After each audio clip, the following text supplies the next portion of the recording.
Buenos días, amigos televidentes, y establecemos comunicación vía Zoom con el amigo, compañero, periodista, colega y analista político, Ben Norton. Buenos días. Hola, Ben, buenos días. ¿Qué tal? ¿Cómo está usted? Muy bien, es un gusto. Gracias por la invitación. Gracias por estar conectado con nosotros a esta hora. Ben, queríamos hablar un poco sobre el derecho de los pueblos a su autodeterminación y también a que no sean agredidos, ¿verdad? Eso de las famosas sanciones que son agresiones, ya lo ha explicado el comandante presidente Daniel, la compañera Rosario. Y usted mismo ha hablado en otras ocasiones, ¿no?, de cómo trabajan principalmente el imperio norteamericano a propósito de los gobiernos que le resultan incómodos, que quisieran boicotear. Ahora lo estamos viendo en Venezuela. Y Nicaragua sacó una nota de prensa en la que dice basta ya, no a la injerencia. En ese sentido, Ben Norton, ¿cuáles son tus comentarios a propósito de ese derecho de los pueblos y la insistencia de los Estados Unidos de querer establecer o imponer sus políticas en países de la región? Bienvenido. Gracias. Bueno, ese es el principio más fundamental en el derecho internacional. Todos los países, todos los estados tienen el derecho a la no injerencia. De hecho, la Carta de la ONU, el documento más importante en el derecho internacional, dice muy claramente, dice que todos los países tienen soberanía, el derecho a la no injerencia. Pero lo que estamos viendo es que el imperio, Estados Unidos y también sus aliados en Europa, violan la soberanía de muchos países todos los días. En varias formas. Uno, las intervenciones directas, invasiones militares. Entonces, solo en los últimos 20 años, Estados Unidos invadió Irak, atacó a Libia, destruyó el gobierno de Libia, está ocupando militarmente a Siria, atacó a Yemen, invadió a Afganistán, y también hay las agresiones económicas que violan el derecho internacional, las llamadas sanciones, que realmente no son sanciones, porque según el derecho internacional, para imponer sanciones necesitan la aprobación, el apoyo del Consejo de Seguridad de la ONU. Pero la gran mayoría de las sanciones impuestas por Estados Unidos y sus aliados en Europa violan el derecho internacional porque no tienen el apoyo del Consejo de Seguridad Nacional. Entonces, Estados Unidos ahora, según un informe que fue publicado en los medios norteamericanos, sus propios medios, más de 1/3 de los países en el mundo están sancionados por Estados Unidos, casi todos ilegalmente, la gran mayoría. Estados Unidos tiene sanciones ilegales contra Venezuela, Nicaragua, Cuba, Irán, Siria, Zimbabue, Corea del Norte, Rusia, China. De hecho, también según un informe en el periódico The Washington Post en Estados Unidos, más del 60% de los países con bajos ingresos, los países que relativamente no tienen mucho dinero, más del 60% están sancionados por Estados Unidos. Entonces, lo que estamos viendo es que los países ricos, que son ricos porque les robaron los recursos a los pueblos del mundo durante el colonialismo y con el imperialismo, ellos están librando una guerra económica a los países pobres que fueron colonizados y explotados por los ricos. Entonces, estamos viendo una forma de colonialismo económico. Entonces, las llamadas sanciones no solo son guerra económica, son colonialismo financiero, colonialismo económico, y lo que pasa es que el imperio pretende imponer su hegemonía. Entonces, la idea es, quiere usar un bloqueo económico para destruir el gobierno de Cuba, para acabar con la revolución cubana y para poner sus títeres ahí en La Habana para que hagan todo lo que Estados Unidos quiere. Eso es lo que pasó antes en Cuba, antes de la revolución, con Batista, el dictador, y también en Nicaragua, antes de la revolución popular sandinista, con la dictadura títere de Estados Unidos de Somoza. Entonces, estamos hablando de colonialismo. Entonces, muchos países que fueron colonizados sí tuvieron su independencia, pero realmente solo es una independencia formal y estamos viendo el neocolonialismo a través de la injerencia y las agresiones económicas. ¿Ven en qué radica la fortaleza de nuestros pueblos cuando vemos en Latinoamérica el ALBA fortaleciendo y denunciando las injerencias y atrocidades de Estados Unidos en contra de nuestros pueblos, cuando ahora mismo en China, en Beijing, se están reuniendo líderes de los pueblos africanos para seguir fortaleciendo la cooperación, además de la unidad? ¿Con qué otros elementos contamos? Sí, o sea, hay que enfatizar que Latinoamérica juega un papel clave en la lucha por la soberanía y especialmente al ALBA. Países como Nicaragua, Venezuela, Cuba, Bolivia, también varios países del Caribe, juegan un papel clave en la lucha por la soberanía y son símbolos en todo el mundo. De hecho, si uno viaja a Asia, a África, mucha gente conoce la historia de la Revolución Popular Sandinista, la Revolución Cubana y la Revolución Bolivariana. Son símbolos de la libertad y hoy en día también en partes de África ahora hay revolucionarios que quieren luchar por la soberanía, en particular en países como Burkina Faso, en Níger, también en Mali. Entonces estamos viendo un movimiento internacional y siempre hay solidaridad entre Latinoamérica, entre los movimientos del pueblo y los movimientos parecidos en Asia, en África. Y creo que la Revolución Popular Sandinista es un símbolo tan importante en todo el mundo. Entonces, yo he pasado mucho tiempo en China, por ejemplo, y cada vez que menciono Nicaragua, siempre los chinos siempre dicen Sandino y el Frente Sandinista, conocen esa historia. Entonces, es muy importante una organización como el ALBA también, porque hablé de la guerra económica y el colonialismo financiero. Bueno, ¿cómo se combate? Es algo, obviamente es difícil. Un país solo no puede cambiar ese sistema. La única forma de cambiar ese sistema colonial es a través de la unidad y con la creación de nuevos organismos. Y un ejemplo de eso es el ALBA. ¿Por qué se creó el ALBA?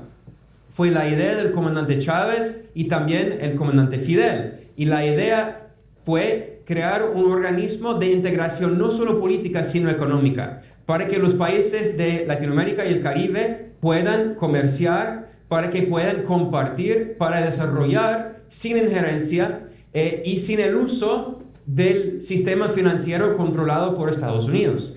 También hay otros organismos como la CELAC, que fue creado como alternativa al ese organismo nefasto, la OEA, que no, o sea, debería cambiar de nombre. Es la Organización de Títeres de Estados Unidos, o como decía el comandante Fidel, es el Ministerio de Colonias Yankees. La OEA, que se ubica en Washington, Estados Unidos la controla, la usa para organizar golpes de Estado. Bueno, entonces el comandante Chávez tenía otra idea. Vamos a crear un organismo que realmente es de latinoamericanos y caribeños para latinoamericanos y caribeños, que se llama la CELAC. Entonces, y ahora estamos viendo también la creación de otros organismos internacionales, no solo en Latinoamérica y el Caribe, sino en el sur global. Los países que fueron colonizados, que quieren luchar por la soberanía, la independencia, el desarrollo, y hay organismos como los BRICS, con Brasil, Rusia, la India, China, Sudáfrica, y ahora hay otros miembros como Irán, y también es muy probable en el futuro que Venezuela y Nicaragua y otros países en Latinoamérica sean miembros también. Entonces estamos viendo esta unidad que es de suma importancia para luchar contra el neocolonialismo y la injerencia y para defender la soberanía. Quisiera que destacara un aspecto de lo que ha mencionado y usted recordaba que inclusive estas sanciones, entre comillas, que son agresiones, son ilegales porque no puede, pues un país no puede por su capricho nomás establecer este tipo de sanciones, este tipo de agresiones, si no se cuenta con las Naciones Unidas. No obstante, no le importa al yanqui, ¿no? igual me recuerda que se fueron a hacer la guerra contra Irak, el Consejo de Seguridad les dijo que no, y bajo un pretexto mentiroso y a todas luces inventado de que tenían armas de destrucción masiva a Saddam Hussein, se fueron a hacer la guerra allá, destrozaron ese país, como han destrozado el resto de países que usted ha mencionado ya. Por otro lado, también tenemos el asunto de Cuba. Cuando se somete a votación en las Naciones Unidas, solo generalmente Israel y Estados Unidos votan a favor del bloqueo. La mayoría de los pueblos dicen no, los representantes ahí dicen no, y no pasa nada. Ven, es decir, hay un irrespeto total de parte de los Estados Unidos a las decisiones que se puedan tomar ahí. Por eso el padre de Escoto hablaba de la refundación de este organismo y otros decían que ya las Naciones Unidas no sirve para nada. ¿Cuál es tu opinión? Sí, lamentablemente es la verdad, porque cuando la ONU fue creada, todo el poder está concentrado en el Consejo de Seguridad y los ganadores de la Segunda Guerra Mundial tienen el poder de veto. Eso significa que Estados Unidos, Francia y Reino Unido tienen poder de veto y usan ese veto para acabar con todas las resoluciones del pueblo de los países del sur. Es decir, porque cuando hablamos del sur global, estamos hablando de la mayoría global, o sea, más del 80% de la población mundial. Entonces, cuando Estados Unidos no quiere que la ONU apruebe una resolución, la veta, usa su poder de veto. Entonces, lo que hemos visto durante décadas es que casi todos los países del mundo dicen que, por ejemplo, el bloqueo de Estados Unidos contra Cuba es ilegal. La invasión a Irak, ilegal. La destrucción de muchos países como Libia, Afganistán, Yemen, la ocupación de países como Siria, ilegal. Otro ejemplo también es la Haya, la Corte Internacional de Justicia, que es el organismo legal de la ONU en la Haya. Y en el 86, los jueces de esta autoridad, la máxima autoridad de la ONU, dijeron que Estados Unidos violó el derecho internacional, libró una guerra terrorista contra el pueblo de Nicaragua y todavía Estados Unidos le debe a Nicaragua miles de millones de dólares en reparaciones. ¿Y qué dijo Estados Unidos? No, porque para Estados Unidos el derecho internacional solo existe si puede usarlo como arma contra otros países. O sea, es por eso que hoy en día, de hecho, los políticos de Estados Unidos están tratando de reemplazar el derecho internacional con esta idea que llaman el supuesto orden internacional basado en reglas. Y realmente ellos hacen las reglas, pero realmente todo el mundo puede ver esto. Hay que enfatizar que Estados Unidos y Europa solo representan alrededor del 15% de la población mundial.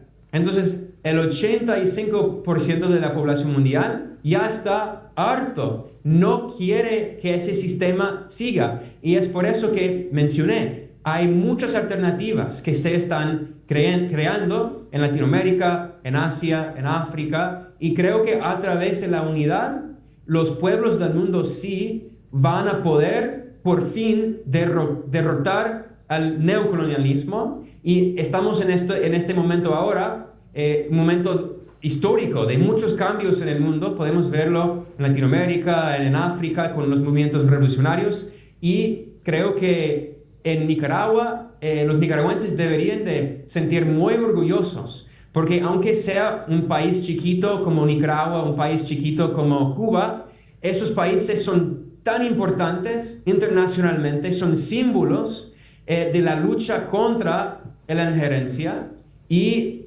juntos esos países que son parte de un grupo en la ONU, por ejemplo, que se llama el Grupo de Amigos en Defensa de la Carta de la ONU, están creando realmente un nuevo mundo multipolar, realmente democrático, en lo que no haya injerencia.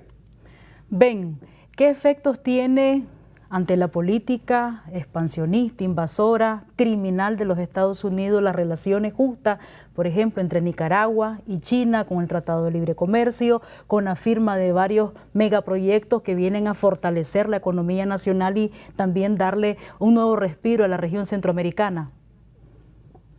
Bueno, es otra cosa muy importante, la hermandad entre Nicaragua y China, porque hemos hablado del sistema colonial que existe, neocolonial, que las potencias imperialistas tras la Segunda Guerra Mundial, que por cierto, en ese momento todavía colonizaban muchos países, el Imperio Británico, el Imperio Francés, cuando crearon los organismos actuales, como la ONU, como el Fondo Monetario, como el Banco Mundial, crearon esos organismos con poder de veto solo para ellos, y con una arquitectura imperial.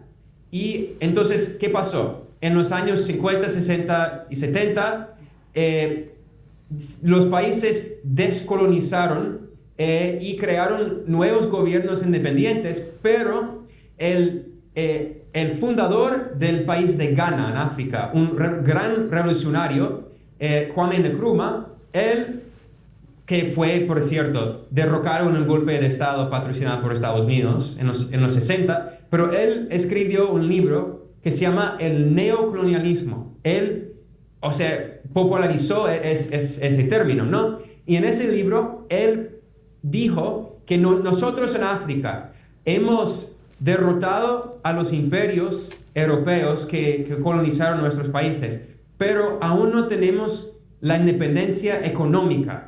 El neocolonialismo es el colonialismo financiero y económico, de que hemos hablado hoy, ¿no?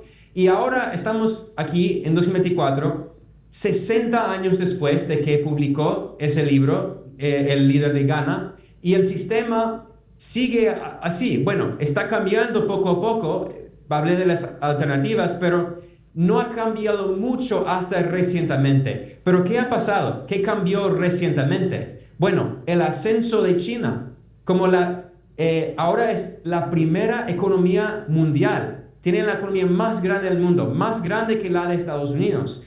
Y a diferencia de Estados Unidos, China tiene un gobierno popular, socialista y también es producto de una revolución popular contra el imperialismo, la gran revolución de China en 1949. Y durante estas décadas, China ha acabado con la pobreza. Entonces, más de 800 millones de chinos salieron de la pobreza. Es increíble. En la historia no hay otro ejemplo así.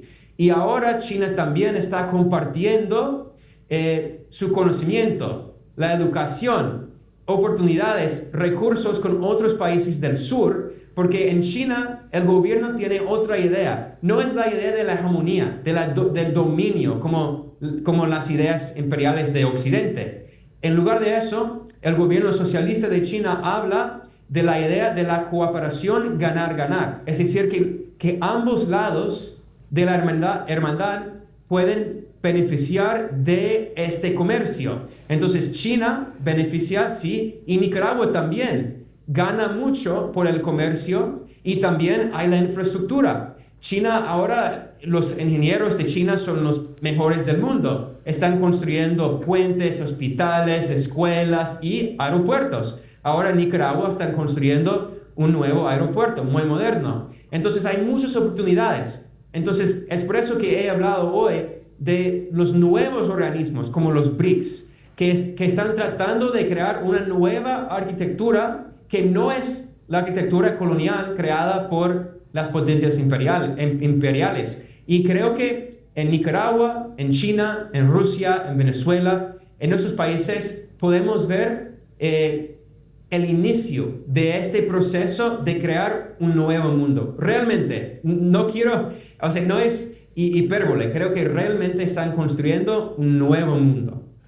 Ven, ya para ir finalizando, y a propósito que estamos en campaña, o más bien los gringos están en campaña, ya sabemos que ahí no cambia nada, ¿no? Uno u otro son los mismos, actúan los mismos, mandan los que tienen la industria armamentista y los que están detrás, los que mandan el gobierno de los Estados Unidos.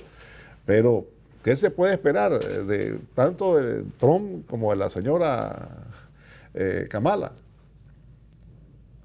Bueno, la verdad es que en Estados Unidos decimos que las caras cambian, pero las políticas nunca cambian. Son las mismas políticas imperiales, de injerencia, neoliberales a favor de la oligarquía. Porque el problema en Estados Unidos es que no es una democracia. O sea, hablan de democracia, no lo es para nada. Es una oligarquía controlada por los ricos, no solo los millonarios. O sea, en Estados Unidos ya no es nada ser millonario. Estamos hablando de los 1,000 millonarios, de oligarcas que tienen cientos de miles de millones de dólares, como Jeff Bezos de Amazon, como Elon Musk, el dueño de Twitter, que ahora está apoyando el golpe de Estado en Venezuela para colonizar a Venezuela y es gran amigo de la extrema derecha en Argentina y ha visitado varias veces a la casa presidencial para reunirse con el fascista, el nuevo presidente ahí, Javier Milei. Entonces, estamos viendo que estos oligarcas tienen mucho poder en Estados Unidos,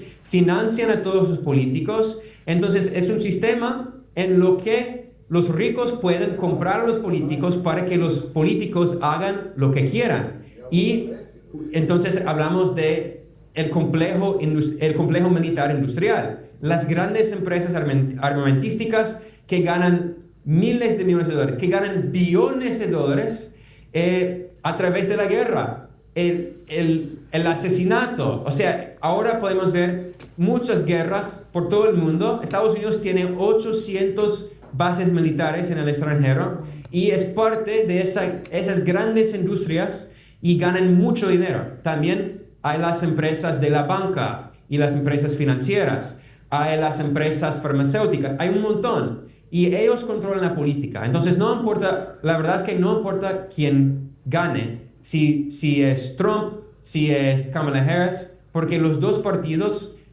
comparten las políticas. Por ejemplo, en breve, durante el mandato de Donald Trump, él intentó derrocar el gobierno democrático de Venezuela y el presidente electo Nicolás Maduro. Y el gobierno de Trump nombró a un títere, Juan Guaidó, como el supuesto presidente interino, entre comillas, de Venezuela. Nunca participó en una elección presidencial. Fue una farsa.